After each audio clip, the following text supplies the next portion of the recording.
Hello everyone, Nat 1995 here in the video game fanfic plot with a little announcement. Since it's the month of October, I'll to be reading Halloween themed fanfics. No, I don't mean Michael Myers Halloween. This is going to relate to the spirit of Halloween, so I'm going to be reading Dracula fanfics or Van Helsing fanfics. Van Helsing, a novel by Kevin Ryan based on a motion picture screenplay by Stephen Sommers. Deep in the mountains of 19th century Carpathia lies the mysterious and mythic land of Transylvania, a world where evil is ever present, where danger rises as Count Dracula, the Wolfman, and Frankenstein's monster take form and inhabit man's deepest nightmares. Terrifying legends who outlive generations, defying repeated attacks from the doomed brave souls that challenge them in their never-ending war upon the human race. On order of a secret society, only a lone force of good stands against them: the legendary monster hunter Van Helsing, a man revered by some and feared by many. In his ongoing battle to rid the earth of these fiendish beings, Van Helsing must now travel to Transylvania to bring down the lethally seductive, enigmatically powerful Count Dracula, and join forces with the fearless Anna Valerius, a woman out to rid her family of a generations-old curse by defeating the vampire. But unknown to all, the immortal Dracula will stop at nothing to unleash his master plan of subverting human civilization and ruling over a world of havoc, fear, and darkness. Prologue. Victor, I am so proud of you. Elizabeth leaned forward and Victor Frankenstein felt her warm lips on his cheek. He had to lean down slightly so that she could reach him. Though not tall himself, Victor stood a head higher than his fiancée. Elizabeth's blue eyes beamed at him. He saw in them her excitement, her admiration, and for the 1000th time he hoped that someday he would be worthy of her devotion. Victor reached up and felt Elizabeth's shoulder-length blonde curls, taking her in. As usual, she was neatly dressed, her curls tamed and close to her head. Elizabeth was always meticulous in her appearance, even more so than Victor himself. She had chosen the brown suit and tie he now wore, and as he looked at her she gently pushed back a stray lock of his hair. As she smiled at him, Victor found that, once again, he was drawing strength from her. It seemed impossible and not very scientific that her small, slim form could transmit strength to him, but it did. She had waited so long for him. There were the years of medical college, and then his decision to change his focus from surgery to research, which would provide a much less secure future. As a researcher, his fortunes would largely be determined by his ability to win grants and fellowships. His success would depend as much on his talents as a presenter and a salesman as it would on his skill as a physician. And much of that success would depend on what happened in the next hour. "Good luck, old man," Henry said, shaking his hand. Then his friend playfully batted him on the shoulder, and Victor felt himself returning Henry's goodwill. It was, he realized, the first time he had smiled that day. Taller than Victor, Henry, with his good looks, dark hair, and thin, neatly trimmed mustache, had enjoyed plenty of female attention when they had been in school together. Henry had been with him when Victor had met Elizabeth, but to Victor's astonishment, and great happiness, Elizabeth had been completely immune to Henry's charm. She had only been interested in Victor, and they had spent hours talking that first night. Victor was glad Elizabeth and Henry had come. His heart was still hammering in his chest, but he found himself drawing courage from them, from their simple faith in him. Despite the fact that he was taking a substantial risk today, he felt a certainty dawning within his breast. He truly was onto something. His theories were revolutionary, but his results were incontrovertible. "It's time, Victor. Go shake them up a bit," Henry said. "Good luck, darling," Elizabeth said, and Victor turned and headed into the auditorium. As a student, he had been in that room 1,000 times during his years of medical training at Goldstadtf. He had even assisted Professor Waldman in teaching first and second-year courses. Now Victor felt sweat on his brow. Today the auditorium was full not eager students but of physicians and professors of medical science, colleagues looking down at the youngest man ever to apply for gold-starred fellowship, the most prestigious fellowship in Romania, and one of the most esteemed in all of Europe. It also carried a rather large grant and access to the university's considerable resources. Victor took his place by the podium and was warmly greeted by his mentor, Professor Waldman. The doctor had a thick mop of grey hair and bushy grey eyebrows, their salty color showing his age. Still, Waldman's posture was so ramrod straight that he looked like a first-year military cadet rather than a man just a few years from retirement. Waldman's eyes blazed with a keen intelligence that was legendary at the university. Now those eyes were looking at Victor warmly. Nodding, Victor took his place by the doctor's side. And now, esteemed colleagues, it is my pleasure to introduce Dr. Victor von Frankenstein, who 2 years ago graduated at the top of his class here at the university. Waldman addressed his audience. A student of minutes since his first year, Victor has distinguished himself both as a surgical resident and as my research assistant. He has also been published in both the Munich Review of Medicine and the Paris Journal of Surgical Science. Today he has a presentation to make of his own work, and though he has kept the subject of it quite secret, I am certain that it will be of great interest to all of us. His teacher turned to him and whispered, "They are all yours, Victor." Victor nodded and took the podium as the professor stepped away. Quickly scanning the audience, Victor relaxed a bit as he spied Elizabeth and Henry taking their seats in an upper row of the auditorium. Once again he took strength from them, then began, "Distinguished guests, I welcome you." As he spoke, Victor felt his confidence grow. His work was important and he would do it justice today. I am pleased to see so many well-known faces from all of the fields of medical science. Surgery, orthopedics, internal medicine, and neurology. With all due modesty, I can assure you that what I am about to propose will be of interest to each and every one of you, and will have dramatic implications in all of our various fields of study. Nearly 2,500 years ago, Hippocrates changed the field of medicine forever by establishing once and for all that there were no of scientific experimentation. In the centuries since that time, we have used experiments to learn more and more about those natural causes. Recently, Louis Pasteur revealed a microscopic world of germs. We continue to learn about anatomy and of the body as a machine. Today, our treatments and surgical techniques improve at a rate that would astonish Hippocrates, and we have learned more in the last century than we had in the nearly 2 millennia that came before. At the threshold of the 20th century, we stand on the brink of new and exciting discoveries. However, significant mysteries still remain. All of us have seen cases that defy our explanation. We have seen identical patients with identical illnesses, some who survive, some who do not. Why does pneumonia sometimes take a healthy young man from us and at other times allow an elderly man to recover? What are the forces that promote healing, hasten death? Why do some patients mend more quickly than others, while some never at all? God, someone remarked a bit too loudly, which elicited a low laughter from the audience. Victor smiled. He was ready for this. Yes, perhaps God has a plan for each of us that predetermines how long we live and when we die. Yet, has God not also allowed our medical science to intervene and save lives? If this is so, then healers are truly doing his work. The laughter ceased and Victor paused for a moment to consider his colleagues. He sensed they were prepared for what would come next. I submit to you that there is a force underlying all of our work. A force hitherto invisible. A force of life. The audience was quite attentive now, many in it straining forward. We have known for some time about the role of electricity in the human body.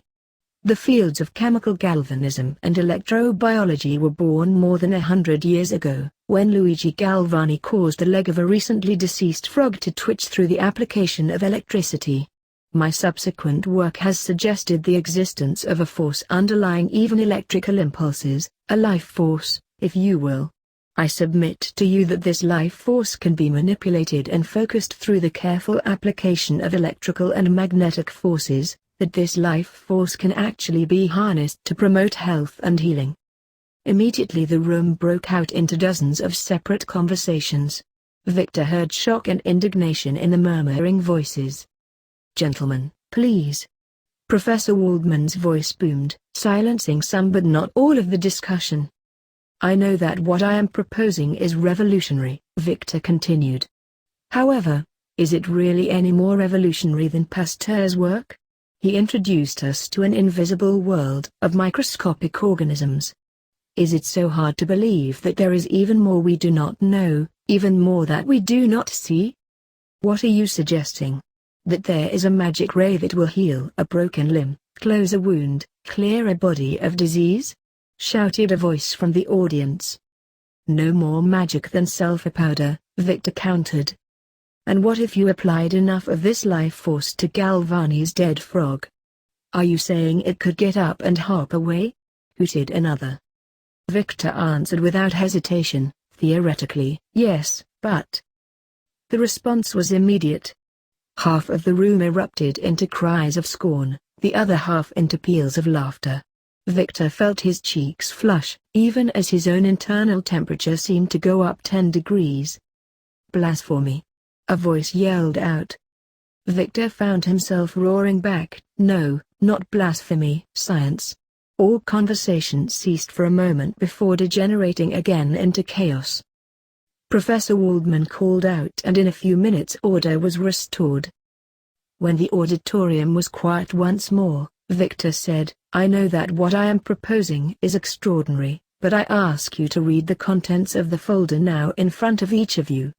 It contains all of my experimental records and the findings of my research." Looking out over the crowd, Victor saw nothing but blank faces. The response to his fellowship application would not come for weeks, however. He already knew what that reply would be. Victor knew that he had failed. He had failed his work. He had failed himself, and, worst of all, he had failed Elizabeth. Still, he held his head high, met the crowd's eyes one last time, said, "I thank you for your time." His face burning, Victor walked off. Even as he left the auditorium, he heard the disapproving voices of his colleagues. For this distinguished group, it was the equivalent of catcalls and the hurling of fruit and vegetables. He stood alone in the hallway for a brief moment and then saw Professor Waldman approach him. "Victor, are you all right?" "Fine, Professor. But it would appear that my career is over." Waldman shook his head. "You always have a place with me. There is a great deal we can do together." Victor knew this already. Waldman's research was good science, and the professor was making slow and steady progress, new procedures, new techniques. But Victor could not shake the feeling that a position with Waldman was all a waste of time, compared to what he could be doing, to what he could be accomplishing. He knew that in a decade his pioneering work on the life force could do more to advance medicine than the last 2,000 years of study by the best minds in the world. Within just a few years, he could dwarf what Waldman had done in his entire career. Perhaps it was arrogant and prideful of him to think it, but it was also true. "No, thank you, Professor," Victor said simply. Waldman studied him for a minute. "Please, Victor. This was merely a setback. Do not let it consume you, and please promise me that you will at least consider my offer." Victor could only nod, and the professor turned away as Henry and Elizabeth approached. It was a full 4 weeks before Victor returned to his family home in Romania. He had promised Elizabeth a holiday and he had made good on his word. However, his mind had never really been on the trip and she had known it. Even in their beautiful rented villa on the Seine, he had been unable to relax. Part of the problem was that he did not feel he was being fair to Elizabeth, given his new professional circumstances. After a few days Victor had sat down to talk seriously with his fiancée. "Elizabeth, I need to continue my work, on my own if I have to. There are the family holdings, a little income I can set up a lab in the house. It won't have the staff or advantages of the university, but it's a start. His family had some means, although their fortunes were not what they once were. I understand, Elizabeth had responded. I'm not sure you do, darling. It will be some time before my work will bring results. Science, even revolutionary science, depended on experiments, data, and reproducible results. There would be years of working with animals and lower life forms, and he would have to make do with the equipment he could afford. The point is, Elizabeth, it'll be some time before I will have achieved anything substantial. For some time I will be the laughingstock that I was at Goldstad. He didn't know how to put into words what he knew had to come next. As it turned out, Elizabeth wasn't going to let him. None of that matters to me, Victor. I know what you are. You are the man I love. And I know I have to share you with your work, she said before he could interrupt.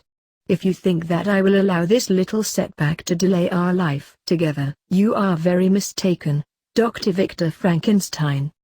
I mean to marry you and I do not mean to wait. But, Elizabeth, I can't offer you. You have offered me yourself and that is all I want.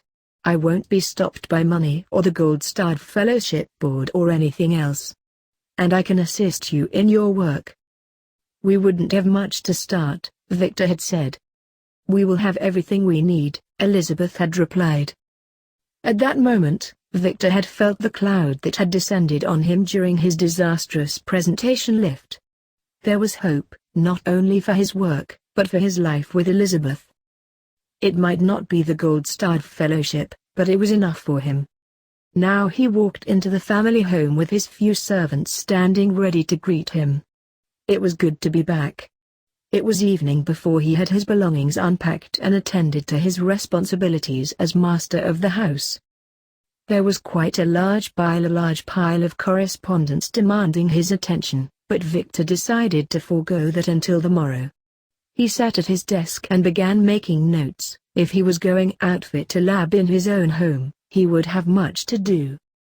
He smiled as imagined Elizabeth sitting down at the same moment to make plans for the wedding. Yes, together they could accomplish quite a bit. Less than an hour into his work, Victor's butler, Gerald, came to inform him that there was someone at the door. Before he spoke, Gerald cleared his throat dramatically. Count Dracula. I asked him to return in the morning, but he was quite insistent that he see you. I'm sorry, sir, the hour is quite indecent. It was unusual. He had heard of a Count Dracula, but this could not be that Dracula. Poor Gerald looked distressed. It's quite all right. Let's go see to our guest. The foyer was empty, and Victor flashed Gerald a look. He would not leave, but he would not enter, Gerald said. His natural curiosity piqued. Victor went to the front door and came face to face with a tall man standing in the entryway. He was dressed all in black, a long coat draping his body. The clothing was formal and had a vaguely military look, of a style Victor had never seen before. Most unusual was his hair, which was long, dark, and pulled back, away from his face. Perhaps the oddest thing about him was the single earring he wore in his left ear, a small golden hoop. Clearly the Count was nobility, but Victor had never known an aristocrat who wore an earring. The Count's features were striking, with pronounced cheekbones and very dark hair. If Victor had had to guess, he would have said the man was perhaps 30, just a little older than Victor himself. His guests certainly looked like a man in the prime of youth. But there was something odd about his eyes, which looked older than his face, much older. Victor found himself drawn to those eyes. They were electric, intense, and warm? No, just very interested in him. After a few moments, Victor realized that he had been staring. He shook his head. He was being rude. Count Dracula, I presume, he said, offering his hand. The man nodded curtly and said, Yes, Dr. Frankenstein. It is a true pleasure to meet you. Why are you waiting outside? Victor asked. I would not presume to enter without an invitation from the master of house. Particularly at this indecent hour, Dracula said, giving Gerald a quick look. Victor had the feeling that Count Dracula had somehow overheard their conversation, but of course that was impossible. Gerald seemed unnerved by the Count's attention. His butler had been with the family since Victor was a boy, and he had never seen the man as uncomfortable as now. "By all means, do come in," Victor said. Dracula stepped over the threshold and Victor felt a sudden chill, quickly dismissing it as the result of a cool evening breeze. "Brandy?" he offered. "Yes, thank you." "Gerald, we will take it in the library." Victor led the Count to the comfortable chairs in front of the fire, where they were surrounded by his family's many books. "My arrival is clearly a surprise to you. I apologize for that and for the lateness of the hour." Victor tried but failed to place the Count's accent. The Romanian was fluent, but he spoke it with a trace of something else. "Quite all right," he said. "I wrote you some time ago announcing my impending visit," the Count continued. "I have been traveling, and I must have not opened your letter yet," Victor replied. Then Gerald arrived with the brandy. Victor raised his glass to his guest. "Cheers." The Count returned the gesture, but put the glass down without drinking.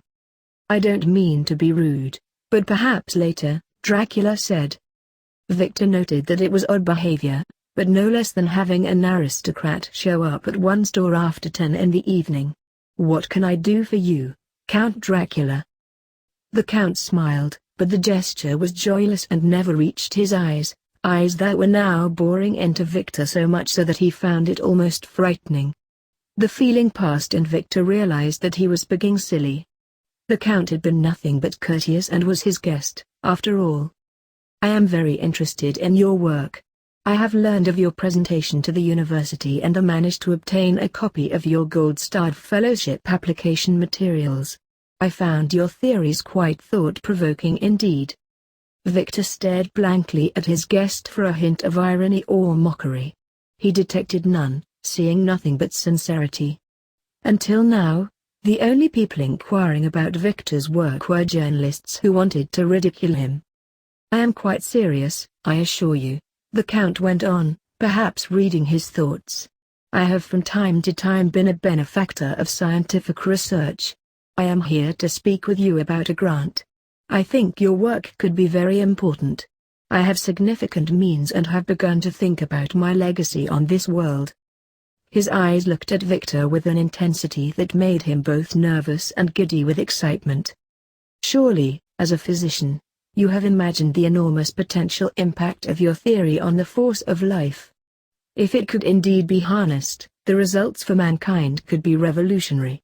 Victor could not hide his surprise, or his pleasure. "I have seen great potential in my work, but so far I have been alone in my enthusiasm. Then allow me to offer my support and my friendship. Perhaps together we can realize that potential. Then you can take your place among Hippocrates, Pasteur, and the giants of medicine." Those eyes.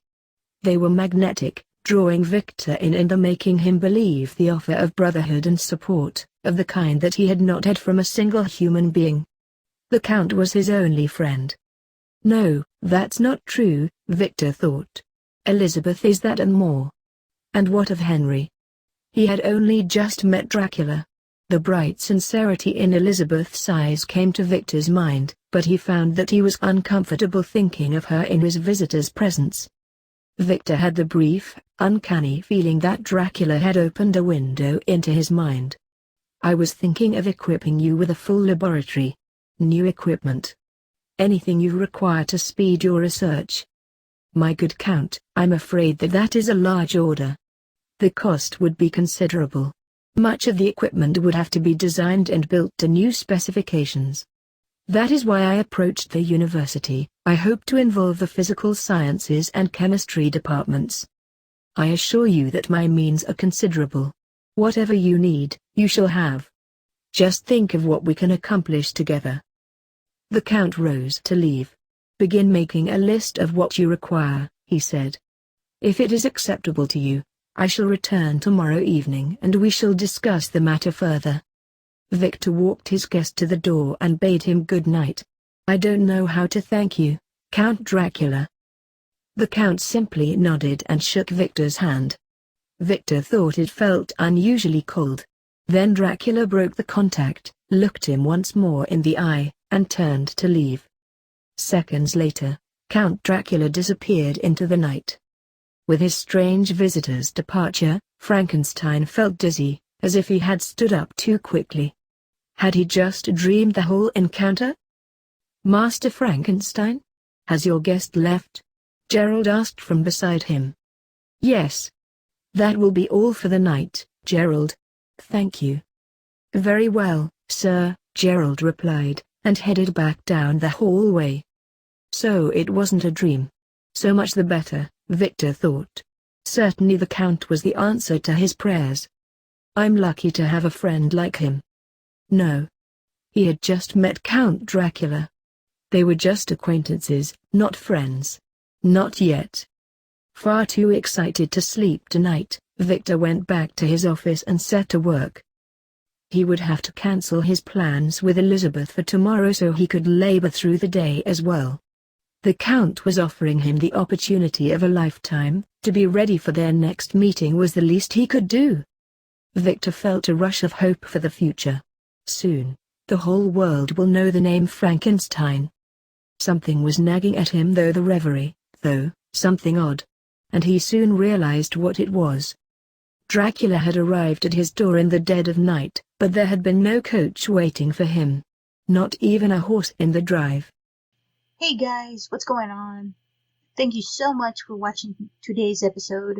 If you guys want to watch more like it, please subscribe to my channel and become part of the video game fanfiction plot. And please leave a comment down below and hit that like button. If you guys have any suggestions on any stories you guys want me to read, don't hesitate. They're always welcome here in the video game fanfic plot. That also goes for video games. Until next time, goodbye!